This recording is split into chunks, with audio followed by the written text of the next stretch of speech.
Okay, here's the next installment of this ongoing unraveling, unveiling of what can be understood as true and truth. I was responding to a guy in a Facebook community group who had studied theology and was feeling a little confused about things. And when I was trying to just get through some points about omnipresence, and what I was saying is that God is omnipresent is what we understand today as non-locality, non-local. It means everywhere. Omni means all. It doesn't mean partial. It means all. Like omnipresence means all presence. And you can't have a presence everywhere without being everything. It's a cognitive dissonance to get into this, you know. So I'm going to unpack that cognitive dissonance. And this person here had studied theology and is still suffering from the cognitive dissonance that comes from theology. So all of these talks that I've been given have been leading up to, in the last one, I ended on pointing out that everything is God. This is why. Everything is God. We're going to establish that God has to be understood as a symbol. And that symbol represents the whole. It's wholeness. Eternity is wholeness. Omnipresence is wholeness. So is all the other omnis, all powerful. When all powerful doesn't mean part powerful. It means all powerful. All knowing doesn't mean knowing only a little, some things, but not others. All knowing means all knowing. It's an all mind. God is the concept is of a living mind without beginning or end, which is eternal.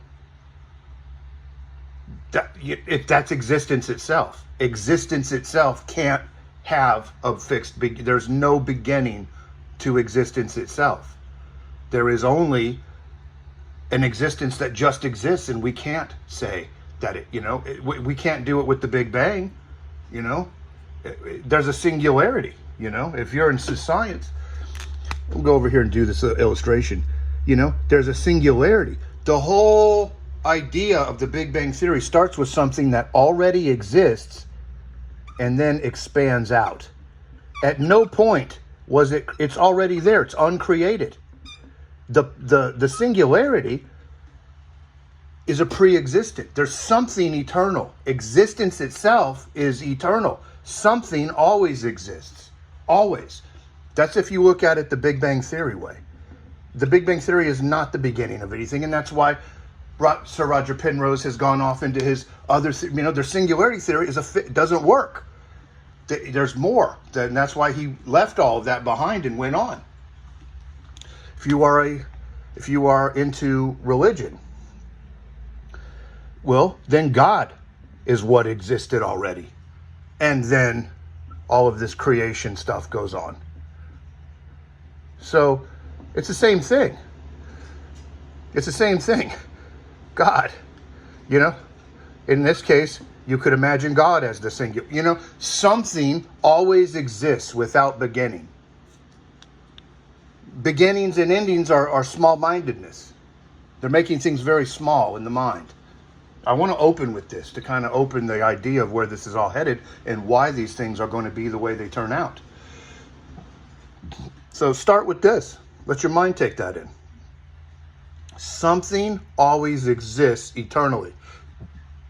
Something always exists eternally, then existence itself is eternal and it can't be otherwise.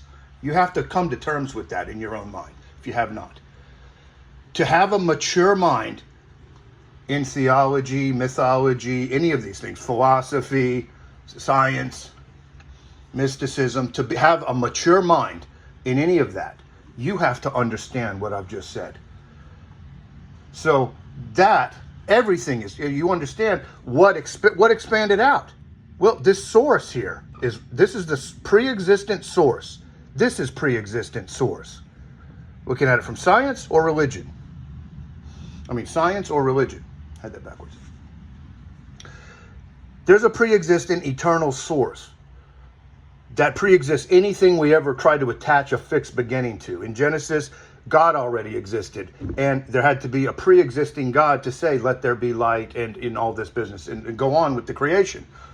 This is something irrefutable. This is something that you're not ever going to get out of if you think you're going to get out of it.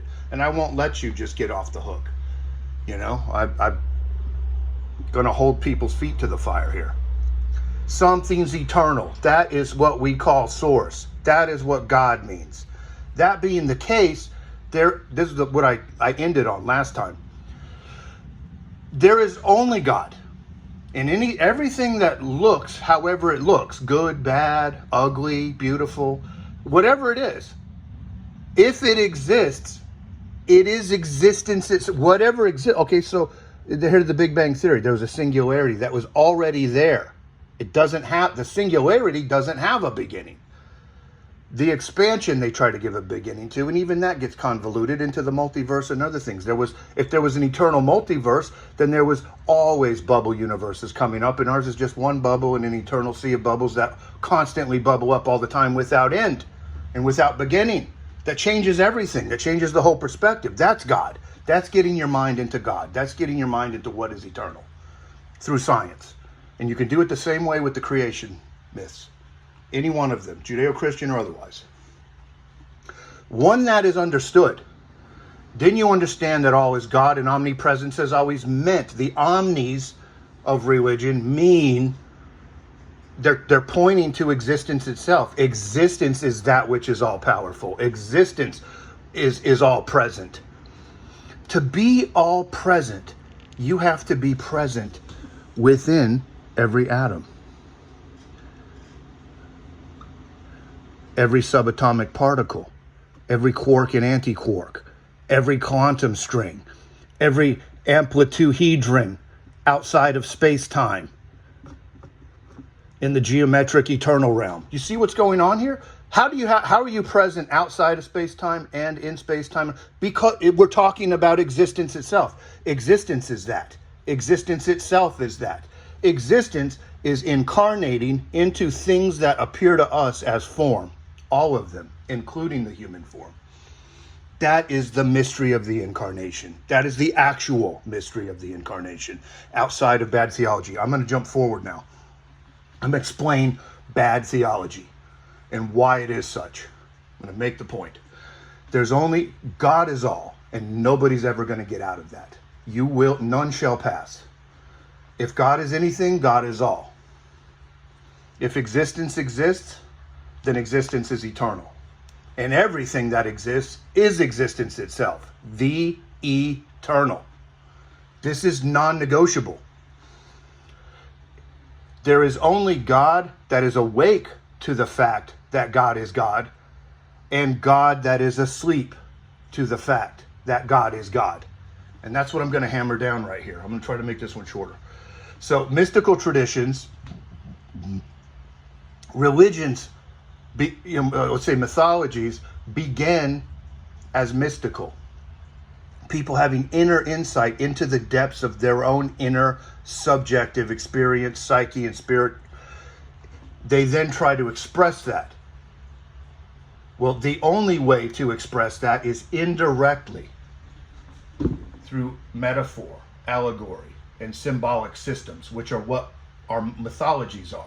And then the mythologies are taken and then politicized, and then crafted into popular mainstream world religions and theology. They start off as a non-dual insight, unity, wholeness, interconnection, non-local mind, non-dual, Brahman. What I'm arguing is the way God is supposed to be understood in the West too. It just isn't. Not in the popular terms. This is going to change years to come. So mystical traditions bring about mainstream theology, which is dualistic. For political reasons, you can't have ultimate reality and the individual being one. You have to have this separation between at least in mind, in perspective, there has to be a separation between ultimate reality and the human being and the society. Otherwise, how are you going to people herd? How are you going to control the masses? How are you going to manipulate people? You know, the interest here is that of people manipulation, not true spirit. This is where the problem begins. And it presents itself as dualism. It presents itself as God and the universe and the earth and man as two entirely separate things, distinct from one another, with some sort of divide here.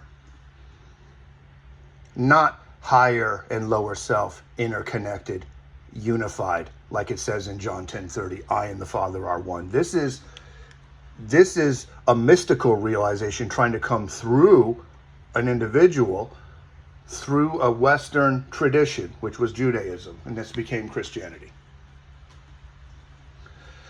And what happens is that it's misinterpreted. So the people who create the scriptures are the mystics, the people with the inward esoteric insight that understand that God is all. This is panentheistic. These are the creators of religion. What happens is that theology is then misinterpreted mythology. In other words, it is misinterpreted symbolic images. And how do they misinterpret them? Well, the symbolic images, ultimate reality can't be spoken of in a direct way. Everything we can say about it or think about it is indirect to what it actually is in reality. The ultimate reality is beyond what we have access to through the personal mind, through the ego. Therefore, the only way to orient personal minds to the Most High mind is through allegorical presentations that are metaphorical and symbolic. Mythology misinterpreted as theology equals literalism and historicity. It's taking these allegories and metaphors and symbols literally and focusing this way, focusing away from where the actual attention is meant to be by its creators, which is here on the higher self. The lower self is looking away from source. Let me do this here. A person stuck on this column is a person who is mentally stuck on looking away from their own true source, which is God. And the Jesus story is trying to reconnect every human being back to higher self, God, through things like John 10:30. And I've argued that so many times, I'm not going to keep arguing. See my past videos. This should make it clear. What this is doing is getting people's attention everywhere but where it should be, which is here at source. You know, in this Hermetic Brotherhood of Luxor tattoo, that S in the middle, imagine that as source and spirit, because spirit is source. Just like that. There's an arrow in it. Aim for source. The sacred seven is surrounding source in that Hermetic, seal of the Hermetic Brotherhood of Luxor. Source is source for all. Source is within all. The atom, the quarks and antiquarks, the quantum strings, the amplituhedron, the decorated permutations that give geometry to the amplituhedron. This can go on and on forever. This can be an infinite form, can be an infinite regress in consciousness. What's irreducible is consciousness itself, and I have a whole video on that, several. That's why. So when people are hell-bent on literalism and historicity, they're completely missing the spiritual point. And that's why I've written pseudo-spiritual. This is pseudo-spiritual. This is spiritual. This is looking away from what's spiritual. This is keeping your attention and your focus. Let me see if I've got it. I'm just making sure I got everything in focus here. This is keeping you looking away from God, What is God? You know, so when we get into this whole false God, true God, well, true God is awake God. God that knows God is God. God that knows that God is all. God that understands that everything that exists is existence itself, and the allegorical, symbolic, and poetic way of expressing it is through this term God. I mean, this is very, very sharp, very pointed argument. And there's no way out of it. The only way out of it is to stay asleep and crawl into self-contradiction. This brings self-contradiction. This brings cognitive dissonance. Theology has misinterpreted mythology. So, you know, and I did have a video on that. That was more extensive. But this is just to kind of like make a shorter and more very specific argument. Everything is God in that sense. Everything is existence itself, having an experience, like a self-interactive experience. You know, me interacting with this pen is existence interacting with existence. God interacting with God, as God awake, knowing that God is the person and the object and the environment, the elements, what appears to be space, what appears to be all form, everything that appears to consciousness is God interacting with God. And when that's understood, that is God awakening to the reality